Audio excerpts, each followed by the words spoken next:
So as promised, let's give you a foot mobility drill. So why do you need foot and ankle mobility? Well, a huge part of that is to do with the footwear that we wear. I like to call them pedi-coffins because they're basically coffins that our feet go to die in, with these spongy shoes and raised heels and tight toes. They compact our feet and push them into an unnatural, static position, okay? But the foot, much like the hands, is supposed to articulate quite a lot. There's a lot of bones in the feet. So, articulation isn't just something we can do to recover. It's something that should be done just as a natural part of who we are, guys, okay? So without going into too much detail about the ins and outs of that, let me give you the drill. So it's really quite basic, all right? So we think of how the foot moves, all right? Obviously, down, up, side, side, yeah? So those are the kind of four main planes of motion. Then we've also got twist to the inside, twist to the outside, okay?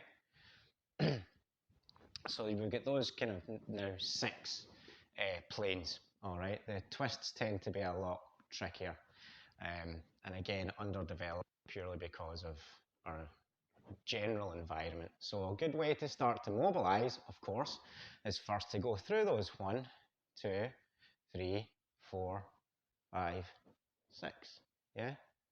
And then, of course, you want to go the other way. So just pick 4 corners, 1, 2, 3, 4, and then you're just circling around, yeah? Once you've mapped out those 4 points, you can then start to turn that square into a circle, okay? Now, something else we want to think about is the toes, all right? Looking at my monkey feet here, splaying the toes, contracting the toes, splaying the toes, contracting the toes. Now, the way I tend to do that is when I splay them, I'll extend the ankle and then I'll draw it back in as I flex them. And as I flex the toes, I'm also flexing the arch. Again, when we walk around with arch support all the time, this part of our foot may sit in that position, but it also dies in that position. And then, bleh, the arch doesn't work anymore, and it causes so many problems. So if you think about looking at it like that, like that, like that, like that, okay? For instance, as a martial artist of many years, one time when I kind of really started on this biomechanical part of it, is I realized that I couldn't even move this pinky toe. It took me a year to get it to be able to push out to the side. It was completely immobile. All right, so one more little one, just for good measure. For the toes is splitting the toes. So we split these 4 from the big toe. I'll not go into all the ins and outs of why, but we can split the toes, okay?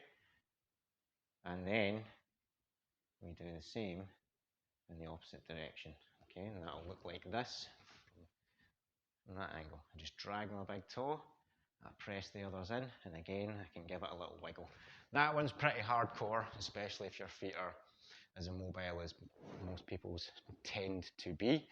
But start out with a simple one with the 4 corners, both directions, and then once you've learned to map that out neurologically, you can then start to turn it into a circle, splaying and flexing, or extending and flexing, extending and flexing. All right, nice and simple. Hope it helps you. Enjoy the rest of your day. Peace.